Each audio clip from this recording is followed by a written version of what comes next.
शाकंभरी नवरात्राचं महत्व काय आणि शाकंभरी नवरात्र कधी चालू होते? पौष महिन्यातली दुर्गाष्टमीच्या दिवशी शाकंभरी नवरात्र सुरू होतात आणि अष्टमी झाल्यानंतर पौर्णिमेपर्यंत शाकंभरी नवरात्र हे असतात. मग हे शाकंभरी देवीचं आणि शाकंभरी नवरात्राचं महत्व काय? जेव्हा अकाल दुष्काळ पडतं, जेव्हा सर्वांवरची रोगराई, आता सध्या कोरोनाचा एक रोग आपल्यामध्ये आला होता, अशा रोगराईंवरती मात करणारी माता भगवती शाकंभरी देवी यांचा साधनेचा दिवस असतो.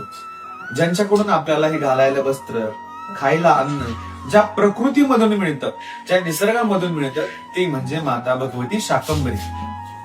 या शाकंभरी देवीची उपासना केल्याने काय काय होतं आणि शाकंभरी घटस्थापना केली पाहिजे का नाही केली पाहिजे? जो भगवतीचा साधक आहे, माता तुळजाभवानी, कालिका, चंडिका, अंबिका, रेणुका या देवींचे जे जे साधक आहेत, त्यांनी शाकंभरी नवरात्राचं व्रत एकदा तरी करून पाहिलं पाहिजे.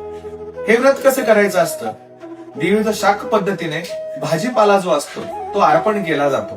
प्रत्येक दिवशी एक विशिष्ट भाजीचं नैवेद्य करून देवीला दाखवलं जातं. परंतु आपण जे आहे ते लिक्विड फॉर्मवर म्हणजे पाण्यावरती किंवा अन्न न खाता बरेचसे जण राहतात. तुम्हाला जमत नसेल तर तुम्ही फलाहार वगैरे करू शकता. आणि पौष पौर्णिमा ज्या दिवशी मांढरदेवी काळोबाईची यात्रा असते, त्या दिवशी या शाकंभरी नवरात्राची सांगता असते.